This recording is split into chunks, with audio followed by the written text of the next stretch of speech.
రాష్ట్ర ముఖ్యమంత్రి గారు ఈ సభను ఒక నిమిషం కొద్దిగా ఓపిక ఉండాలి అధ్యక్ష. చాలా విషయాలు మాట్లాడేది ఉంది, తొందరపడకండి రాజగోపాల్ గారు. అయితే గౌరవ ముఖ్యమంత్రి గారు ఈ సభను తప్పుదోవ పట్టించే విధంగా కొన్ని వ్యాఖ్యలు చేశారు. సభ యొక్క రికార్డులు సరిచేయాల్సినటువంటి అవసరం ఉంది కనుక నేను ఈ అవకాశం తీసుకున్నాను అధ్యక్ష. ముఖ్యమంత్రి గారు మాట్లాడుతూ పోతిరెడ్డిపాడు ప్రాజెక్టు పైన మా నాయకులే కొట్లాడారు, ఆ రోజు రాజశేఖర రెడ్డి గారి క్యాబినెట్లో ఉన్నటువంటి మంత్రులు మాట్లాడలేదు అనేటువంటి మాట వారు మాట్లాడినారు. నేను దాని మీద ఒకరోజు వీలైతే చర్చ పెట్టండి, సభ రికార్డులు తీసి బయట పెట్టండి, వీడియో ఫుటేజ్ కూడా ఉంటుంది సభలో, అన్ని విషయాలు కూడా బయట పెడితే దాని మీద నేను చర్చకు సిద్ధం. But I want to reiterate the record. ఆ రోజు రాజశేఖర రెడ్డి గారి క్యాబినెట్ నుంచి మేము 6 మంత్రులం 14 నెలలకే మేము రాజీనామా చేశాము. మేము రాజీనామా చేసినప్పుడు చెప్పే 6 కారణాలు, అందులో మొట్టమొదటి కారణం అక్రమంగా పోతిరెడ్డిపాడు ప్రాజెక్టును పొక్కగొట్టి మా తెలంగాణకు దక్కాల్సిన కృష్ణా నదీ జలాలను రాయలసీమకు తరలించకపోతున్నందుకు నిరసనగా ఈ క్యాబినెట్ నుంచి మేము వైదొలుగుతున్నాము. తెలంగాణను ముంచి పులిచింతల ప్రాజెక్టు గట్టి ఆంధ్రాకు నీళ్లు మళ్లించే పులిచింతల ప్రాజెక్టును ఆపకపోవడం వల్ల మేము ఈ క్యాబినెట్ నుంచి వైదొలుగుతున్నాము. 610 జీవో అమలు చేయడంలో నిర్లక్ష్యం కారణంగా మా తెలంగాణ పిల్లలకు ఉద్యోగాలు దక్కే విషయంలో మా మాట తప్పుతున్నందుకు నిరసనగా ఈ క్యాబినెట్ నుంచి మేము వైదొలుగుతున్నాము. నక్సలైట్లతో చర్చల పేరిట చర్చలు జరిపి ఎన్కౌంటర్లు చేస్తున్నారు, ఆ ఫేక్ ఎన్కౌంటర్లు జరుగుతున్నాయి కనుక మేము రాజీనామా చేస్తున్నాము. ఇట్లా ఒక 6 కారణాలు ఇదే సభలో చెప్పాం, బయట చెప్పి మేము ఆ రోజు రాజీనామా చేస్తామనేటువంటి విషయాన్ని సభ ద్వారా గౌరవ ముఖ్యమంత్రి దృష్టికి మీ దృష్టికి తెస్తున్నాం. రెండో విషయం, ఇదే సభలో అదే పోడియం దగ్గర మీరు రికార్డులు తీయండి, నా చేతిలో ప్లే కార్డ్ మేము ఆ రోజు ఉన్న మా పద్మారావు 5 సంవత్సరాలు సమయం ఉంది, సంపూర్ణంగా ఎక్స్రే తీసినట్టుగా ఎక్కడెక్కడ ఏమేమి ఉన్నాయో అన్నిటిని వివరిస్తాం. మా ఆర్థిక మంత్రి గారు, డిప్యూటీ సీఎం గారు జరిగిన విధ్వంసం ఏంది, ఆర్థిక నేరమేంది, అన్ని విషయాలు ఈ సభలోనే తమరి అనుమతి తీసుకొని చర్చకు పెట్టి వాటన్నిటిని విశ్లేషిద్దాం. మేము సిద్ధంగా ఉన్నాం. సంవయనం పాటించి ఈరోజు గవర్నర్ గారి ప్రసంగానికి సంబంధించిన మీకు మనసు ఉంటే, తెలంగాణను అభివృద్ధి చేసుకోవాలన్న ఆలోచన ఉంటే అభినందిస్తూ మీరు ముందుకు రండి. లేదు మేము ఇట్లనే ఉంటామంటే పిల్లి శాపనార్థాలకు ఉట్లు తెగిపడవు. ఈ శాపనార్థాలు పెడుతూనే ఉంటారు జీవితకాలం. కాబట్టి దయచేసి ప్రతిపక్షానికి నేను సూచన చేస్తున్నా, మేం పాలకపక్షంగా మా విజన్ డాక్యుమెంట్ని సభలో పెడుతున్నాం. మీరు సలహాలు సూచనలు ఇవ్వండి. సహేతుకమైన సలహాలు సూచనలకు ఎప్పుడు మేము సిద్ధంగా ఉన్నాము. ఎందుకంటే ప్రతిపక్షాలను గౌరవించడం అనే సాంప్రదాయం కాంగ్రెస్ పార్టీకి మొదటి నుంచి ఉంది, ఇప్పుడు కూడా ఉంది. ఆ సాంప్రదాయాన్ని కొనసాగిస్తామని మీ ద్వారా వారికి తెలియజేయదలుచుకున్నాం.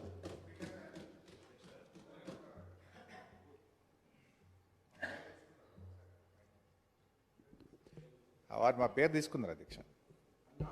గౌరవనీయ గౌడు శాసనసభ్యులం పోతిరెడ్డి ప్రాజెక్టును వెంటనే ఆపాలని చెప్పి 45 రోజులు మొత్తం బడ్జెట్ సెషన్ మొత్తం పోతిరెడ్డిపాడు ప్రాజెక్టు ఆపాలని మేము అక్కడి నుంచి కీర్తిశేషులు పీజేఆర్ గారు ఒక్కడు కాంగ్రెస్ పార్టీ నుంచి ఇక్కడి నుంచి కొట్లాడిండ్రు ఒక్కడే. ఆ రోజు మంత్రులుగా ఉన్న చాలా మంది పెదవులు ముచ్చుకొని ఇక్కడ కూర్చున్నారు తప్ప ఆ రోజు మాతో గొంతు కలిపింది ఒకే ఒక్కడు పీజేఆర్. ఆ పీజేఆర్ తనయుడు విష్ణువర్ధన్ రెడ్డి కూడా ఈరోజు మాతోనే ఉన్నాడు. రెండో విషయం I would like to clarify. నేను విషయాల్లో చర్చలకు పోతే చాలా చెప్పాలి కానీ just I'm trying to give the clarification. ఇది ముఖ్యమంత్రి గారు చెప్పిన పోతిరెడ్డిపాడు విషయం. రెండో విషయం, ముఖ్యమంత్రి గారు మాట్లాడుతూ నేను శాసనసభ్యుడు కాకుండా మంత్రిని చేసిన ఘనత కాంగ్రెస్ పార్టీదని వారు మాట్లాడినారు. ఆ కాంగ్రెస్ పార్టీని అధికారంలో తెచ్చిన ఘనత టీఆర్ఎస్ పార్టీది. ఆ రోజు చంద్రబాబు నాయుడు గారు తెలుగుదేశం హయాంలో వీరు ఓడిపోయి కనీసం ప్రతిపక్ష హోదా దక్కకుండా పూర్తిగా దిగజారిపోయినటువంటి కాంగ్రెస్ పార్టీకి జీవం పోసింది కేసీఆర్ గారు, టీఆర్ఎస్ పార్టీ.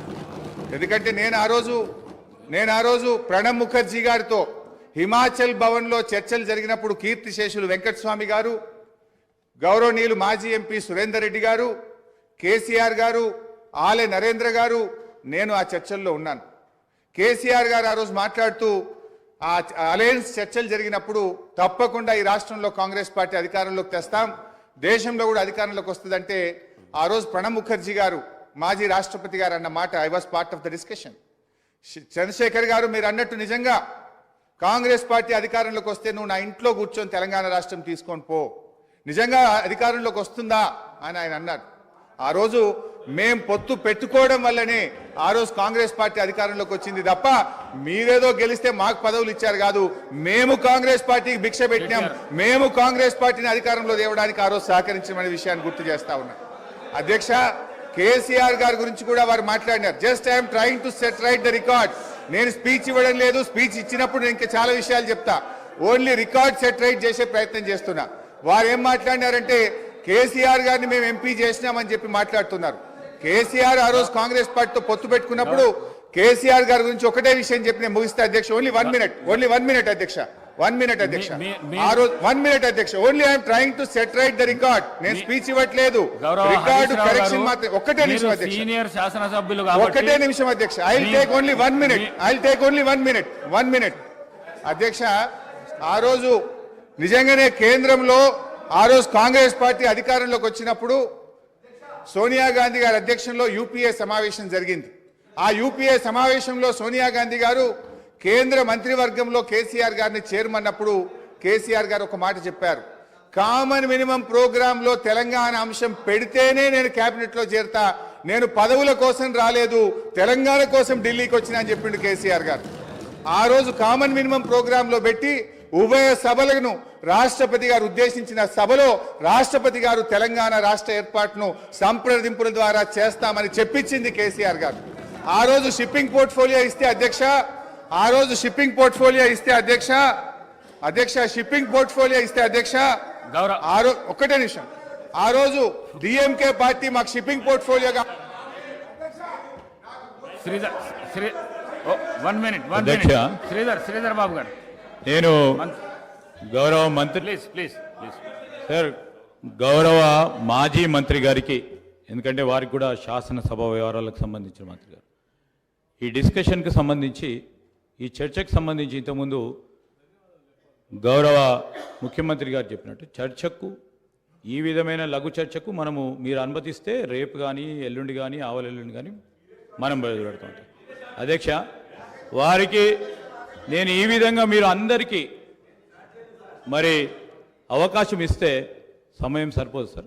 నేను గౌరవ ప్రతిపక్ష సభ్యులను కూడా కోరుతా ఉన్నాను, గవర్నర్ ప్రసంగాన్పై ధన్యవాద తీర్మానం విషయంలో స్పష్టంగా మీరు చెప్పే అనేక అంశాల విషయంలో 50 సంవత్సరాల చరిత్ర గురించి కానీ చెప్పండి. మీరు 10 సంవత్సరాల కాలం పాటు, నేను దాంట్లో 5 సంవత్సరాలు ఉన్నాను, అదే చెప్తూ వచ్చారు, ప్రజలు అందరూ కూడా వింటూ వచ్చారు. ఆఖరుకు తీర్పు ఏ విధంగా ఇచ్చారో ఇప్పటికైనా మీరు దయచేసి రియలైజ్ కావాలని కోరుతా ఉన్నారు. ఇందిరమ్మ రాజ్యం రావాలే, పెద్దలు కేటీఆర్ గారు చెప్పారు, ఇందిరమ్మ రాజ్యం అంటే ఏ విధంగా ఉంటుందని. సరే, ప్రజలందరికీ తెలిసి ఈరోజు అందరూ కూడా చదువుకున్నవారు, అందరూ కూడా అవగాహన ఉన్న వ్యక్తులు. అయినా కానీ ఇందిరమ్మ రాజ్యంలోనే సామాజిక న్యాయం జరిగింది, ఇందిరమ్మ రాజ్యంలోనే పేదవారికి న్యాయం జరిగింది, ఇందిరమ్మ రాజ్యంలోనే ఇల్లు వచ్చినాయి, ఇందిరమ్మ రాజ్యంలోనే భూములు వచ్చినాయి, ఇందిరమ్మ రాజ్యంలోనే పోడు భూములు వచ్చినాయి. ఈరోజు ఆ విధమైన మరొక్కసారి ప్రభుత్వం రావాలనే ఆలోచనతోనే తీర్పిచ్చారు కనుక, ఆ క్రమంలో కొత్త ప్రభుత్వం ఏర్పాటైన తర్వాత మీరు ఏదైనా మీ ఆలోచనలు ఇస్తే తప్పకుండా మేము ఒక కన్స్ట్రక్టివ్ క్రిటిసిజం చేయండి, we will try to accept it. కానీ పదే మళ్ళా 50 సంవత్సరాలకు అంతపూర్వకము పెద్దలు హరీష్ రావు గారు చెప్పారు, మేం చేయబట్టి కాంగ్రెస్ పార్టీ అధికారంలోకి వచ్చిందని. మేము 91 మంది ఉన్నాము, 95 మేము ఉన్నాము, మీరు ఉన్నది ఎంతమంది? దాని తర్వాత ఎన్ని సీట్లు మీరు నిలబడ్డారు, ఎంతమంది గెలిచారు? దాని తదుపరి జరిగిన 2000 ఎన్నికల్లో ఎంతమంది మీరు నిలబడ్డారు, ఎంతమంది గెలిచారు? ఇవన్నీ కూడా బేరీజ్ చేసుకోవడానికి మరొకసారి ఒక చర్చ పెట్టండి అధ్యక్ష. కానీ నేను దయచేసి గౌరవ సభ్యులందరినీ కూడా కోరుతా ఉన్నాను,